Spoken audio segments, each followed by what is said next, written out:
Okay, so in this video, I'm gonna make a. So I was kind of working on my new circuit with like more MOSFETs in series or parallel, but I found something out when I built my first one. It did not work, and I know why it doesn't work now. All right, so I just burnt this one out, and they're kind of a cheap MOSFET off of Amazon. Can't even read it.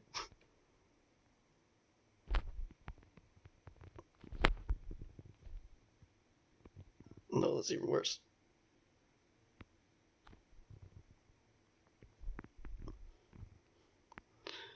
Anyway, they are the IRF P250N.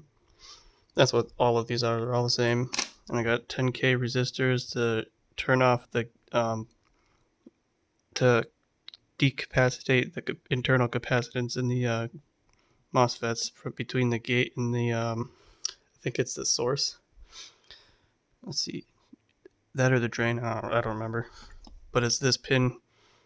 Between this pin and that pin, there's a 10K resistor to bleed the internal capacitance, and that's just all this is. And then I got diodes that go to the gate of each one, and then just a piece of copper wire that branches into each middle pin. I think it's the drain, and then that's the source, I think, or whatever the way it is, I forgot. And then I have 10 watt 1 ohm resistors to control the flow to each one, so it heats up more evenly. But I notice this one gets hotter, so it doesn't really help all that much. But I think it seemed like it helped a little bit comparing to just being directly in with no resistors. And then if I get a heatsink on there, that'll completely eliminate that issue. At least I would think so. But here, I just want to show you something. So now, this is the one that I burnt out by experimenting with this. And this is not an issue with BJT transistors. This is only an issue with MOSFETs that I found. So by doing so, I thought, I just wanted to jump past the diode. And what I just did this to jump past it. So it just basically, without the diode, it's just bridging across this wire directly to the gate. And by doing so, I ended up shorting out the freaking MOSFET. So you need this diode to block the voltage. I think that's kind of what caused it to short out. It wasn't like blocking it. But yeah, you need these diodes on MOSFETs for this circuit to even work.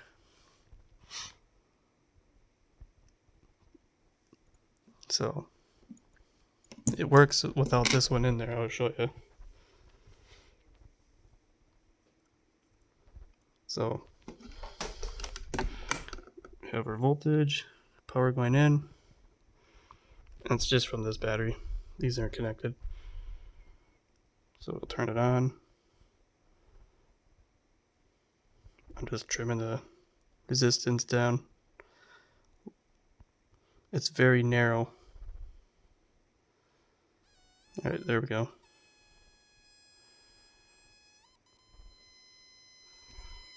It's working.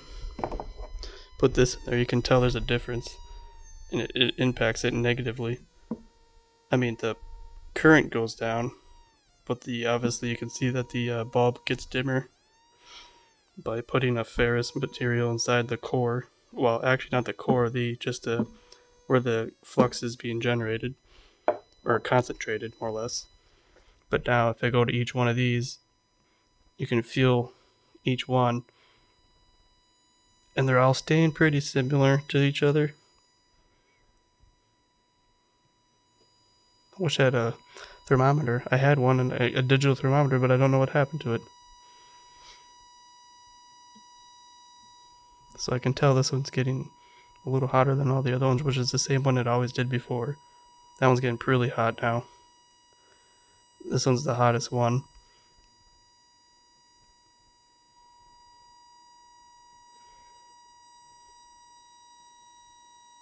All of these are pretty much the same except this one, because this one's probably like allowing more of the current to flow because it's more conductive. because that's what happens when you try to parallel these. You got to control how much conduction is being put to each one, and the way to control is by having something like this, but I think I might need more ohms to control the flow, the current more, rather than a 1 ohm.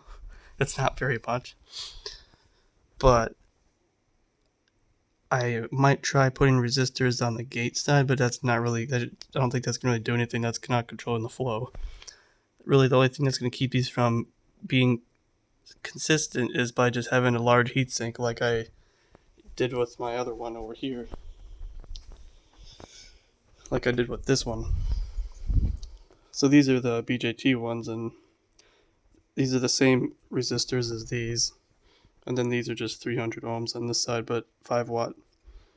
This one works good, but actually these diodes are unnecessary for this. I don't know, I just thought it'd be kind of a safety to keep power from backfeeding into the transistors, but it really is unnecessary. But the only ones that are necessary are these diodes here going into the, what is it on this one? It's not the gate, it's the emitter.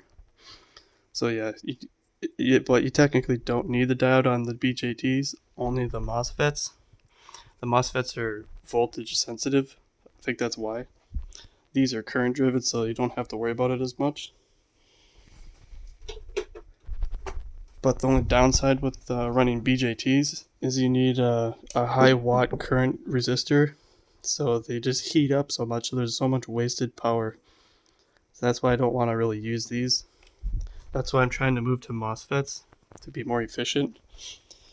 Because this is a rheostat. It's made for 25 watts. And this thing got hot in the matter of like a minute of running. It's just, those BJTs are just not great. Although I am putting a lot of power through it. But it's just too much. So that's my next project, is to get these all bunched up into a bigger circuit so I can handle more power without it overheating, because the transistors still get kind of hot yet.